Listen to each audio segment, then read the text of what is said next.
네, 시청자님 반갑습니다. 설 명절 잘 보내셨는가 궁금합니다. 또 이 연휴 기간 동안 이렇게 에너지 많이 좀 축적하시고 또 이제 새롭게 일터로 복귀하셔서 이제 또 새로운 우리가 또 준비를 또 해야 되는 시점인 것 같습니다. 자, 오늘 목요일 여러분들과 함께 제가 여태까지 경험했던 어떤 과거의 어떤 시간들을 통해서 여러분들과 아주 속 시원한 한번 대화 한번 나눠보도록 하겠습니다. 여러분들 궁금한 사항 있으면 전화 주시면 1시간 동안 여러분들한테 알찬 상담으로 보답하겠습니다.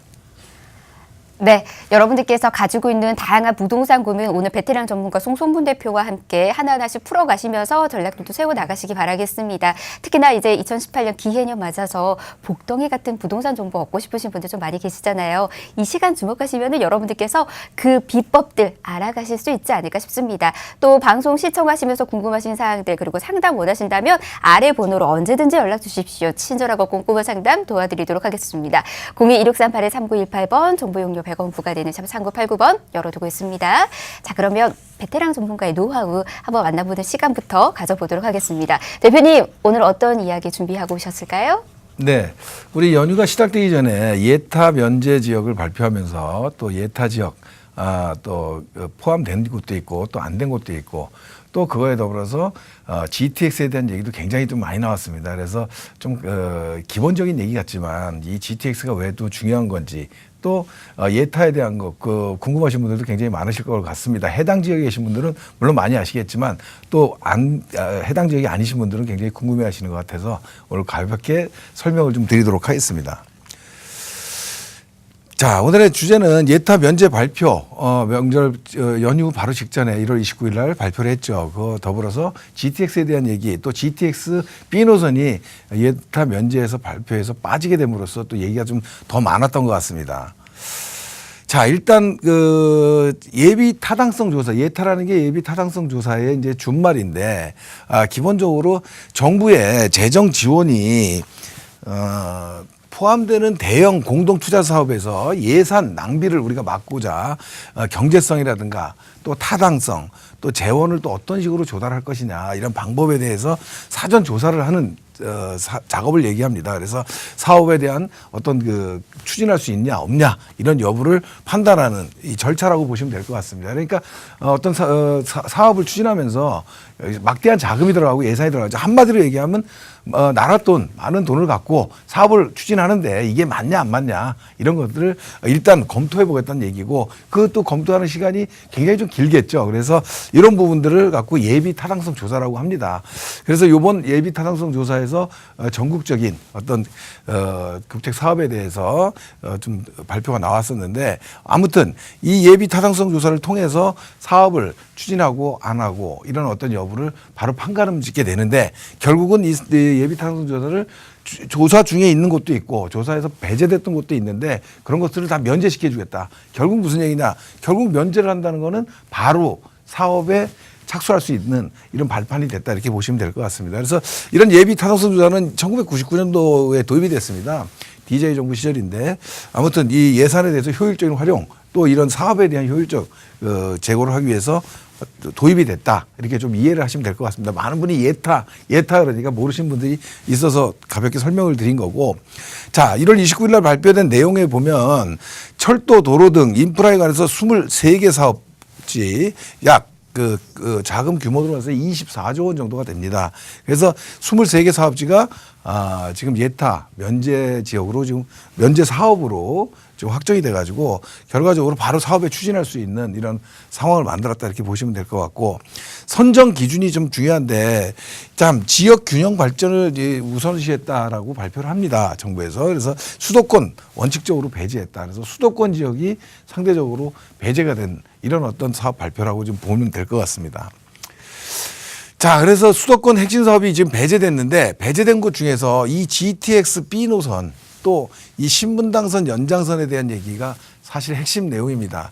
수도권에도 여러 가지 사업들이 있었지만 이 GTX B 노선 굉장히 좀 중요한 노선이었는데 사업 이번에 기대를 많이 했었죠. 그래서 결국은 배제가 되고 신분당선 연장이 배제가 되는데 왜 중요하냐? GTX A라든가 C라든가 이런 것들은 A는 벌써 착공이 들어갔고요. C는 작년 말에 예타를 통과를 했습니다. 그래서 이제 곧 착공이 들어갈 예정이고 B만 남아 있었고 B가 예타를 면제를 받을 확률이 굉장히 높다라고 얘기는 했는데 아무튼 이번에 배제가 됐습니다. 아까 말씀드렸듯이 수도권 배제를 좀 원칙으로 국토의 종합 균형 발전을 좀 원칙으로 든 어떤 이유 중에 하나라고 보면 될 것 같습니다. 아무튼 저 뒤에서 다시 한번 GTX는 설명을 할 거고요. 신분당선 연장에 대해서도 사실 굉장히 말이 많습니다. 주로 지금 수원 호매실 지역인데 수원 지역의 교통 해결의 굉장히 지금 핵심 키입니다. 신분당선은 지금 현재 광교에서부터 지금 그 강남역까지 지금 운행이 되고 있습니다. 지금 이 강남인데 광교에서부터 호매실까지 계속해서 지금 진행한다는 걸 예타해서 계속 지금 미뤄지고 해서 지금 현재까지 지역에 대한 불만이 굉장히 큰 지역입니다. 하지만 또 이번에 빠지게 됨으로써 지역에 대한 불만이 굉장히 고조가 돼 있죠. 그래서 사실 제 개인적으로 봤을 때 신분당선 연장이 호매시까지 들어가는 건 빠른 시간 내에 이루어져야 된다 이렇게 좀 판단이 듭니다. 물론 GTX-B도 당연히 좀 이루어져야 되는데 지금 올해 안에 통과될 가능성은 굉장히 높습니다. 그래서 얼마 전에 김영미 국토부 장관이 모 방송에서 말씀을 했죠. 이 내용을. 그래서 올해 안에 예타 면제 사업에서 빠졌다고 해서 그 사업 자체가 무산이 된 게 아니고 예타 면제되는 사업에서는 빠졌지만 예타 그 연말 안에 확실히 처리를 하겠다 이런 지금 얘기를 했습니다. 그래서 장관이 직접 한 얘기이기 때문에 상당히 신뢰도가 있는 부분을 얘기할 수 있고 또 한 가지 간접적으로는 이 계양이라든가 왕숙이라든가 신도시 GTX B 노선에 연관되는 인천과 남양주입니다. 이 남양주의 신도시 3기 신도시를 발표해서 실질적으로 인프라 구축하기 위해서 교통 여건이 100% 들어가야 되는 어떤 이런 내용이라 이렇게 좀 보면 되겠죠. 그런데 이런 부분들 때문에 아마 올해 안에 이번엔 빠졌지만 예타 통과할 가능성이 상당히 높다. 그렇다고 해서 너무 실망하거나 이럴 필요는 없겠다. 이런 생각이 듭니다. 자, 그러면 왜 GTX인가? GTX라는 얘기가 왜 자꾸 나오는지 이거에 대해서 오늘 한번 다시 한번 복습하는 시간을 좀 갖자면 지금 GTX라는 말이 자, 그레이트 트레이닝 익스프레스입니다. 광역 고속 열차예요. 그러니까 일반 우리가 타고 다니는 지하철 이런 개념이라고 보시면 안 될 것 같습니다. 새로운 굉장한 획기적인 운송 수단인데 지금 수도권 광역화로 인해서 광역 고속철도가 굉장히 필요합니다. 자, 이 GTX는 우리가 타고 다니는 지금 이 일반 서울에서 타고 다니는 경기 인천에서 타고 다니는 지하철이 한 평균 한 3-40km 정도로 운행을 한다고 합니다.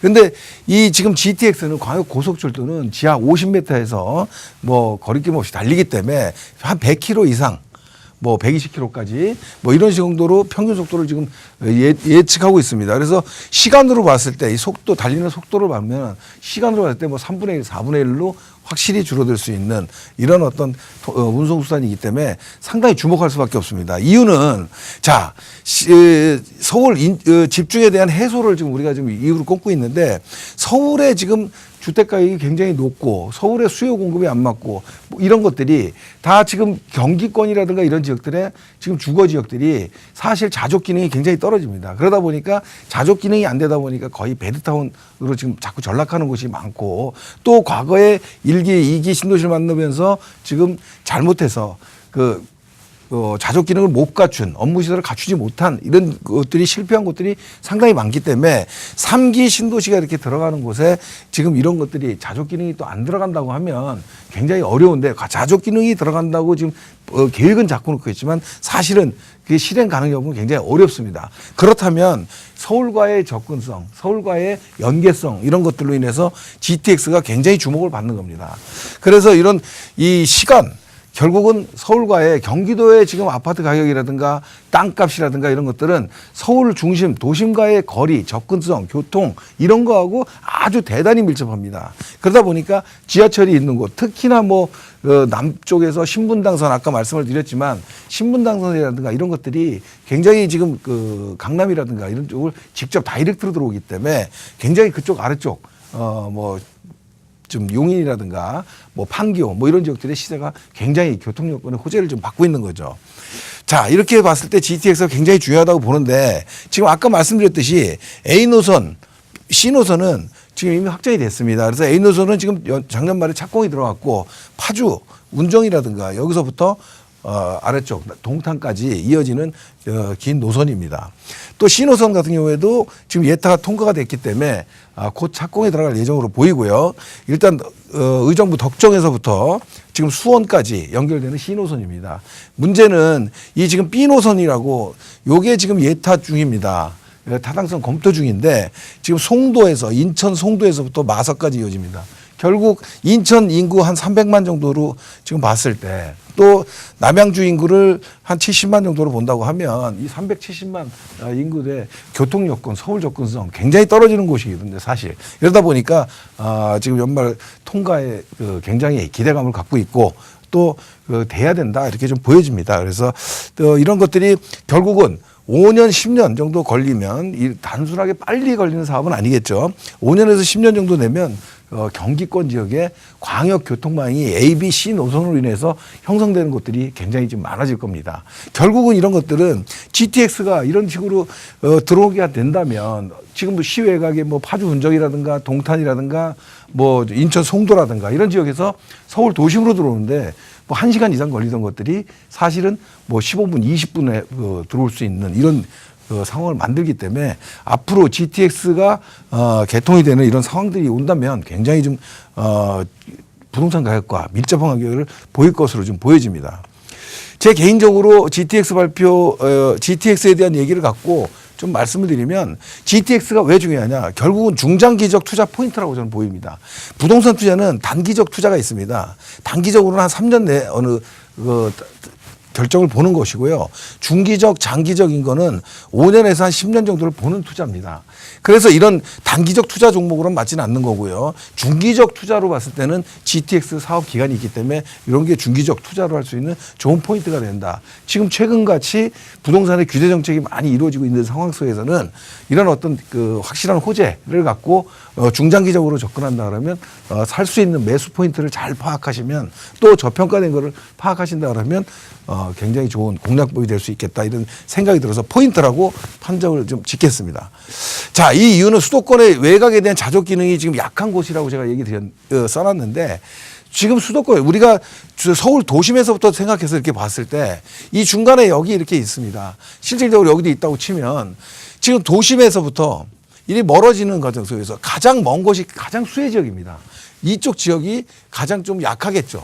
중심으로 와 있으니까 굳이 뭐 GTX를 이용할 필요가 없을 수도 있고요. 그러다 보니까 사실 이 외곽 지역에 지금 가격들이 지금 교통 여건이 안 좋아서 굉장히 저렴한 곳들이 많습니다. 이런 것들이 사실은 좀 투자 지역이라고 좀 볼 수 있는데 물론 이것들은 충분한 시간이 필요합니다. 지금 아까도 좀 전 페이지에서 말씀드렸듯이 5년에서 한 10년 정도를 지금 보고 있습니다. 제일 빠른 A 노선이 지금 한 5년 내에 지금 완공될 예정이기 때문에 시간이 좀 필요하죠. 그래서 결국은 뭐냐면 이런 지역들이 지금 외곽, 이런 시외곽 지역은 사실상 아파트 가격도 싸지만 공급을 많이 했습니다. 그래서 이런 공급이 많이 된 지역들이기 때문에 실질적으로 공급을 조금 피해가는 이런 곳들이 좀 지역에 대한 지혜라고 좀 볼 수 있겠고요. 또 그런 지역이라도요. 공급이 많은 지역에서는 특히나 초역세권 같은 것들이 굉장히 중요합니다. GTX 여기 생길 수 있는 거 아니면 그 역과의 접근성이 얼마나 가깝냐 이런 것들에 대해서 관건이 되기 때문에 초역세권을 꼭 따져야 된다. 또 중요한 거는 가능한 신축이라고 말씀드립니다. 이 초역세권이면서 가능한 신축은 왜 그러냐면 이 시간입니다. 똑같이 5년에서 한 10년 정도 흐르는 상황에서 지금 10년 차 정도의 혜택을 받을 수 있는 이런 어떤 좋은 물건을 사는 것보다는 조금 되도록 신축을 샀을 때는 향후에 경쟁력 면에서도 굉장히 좀 유리하다 이렇게 좀 보겠습니다. 그래서 간략하게나마 오늘 명절 전에 설 명절 전에 예타 면제 지역을 발표한 이런 내용과 더불어서 같이 얘기가 나오고 있는 GTX에 대해서 간략하게 한번 설명해 봤습니다.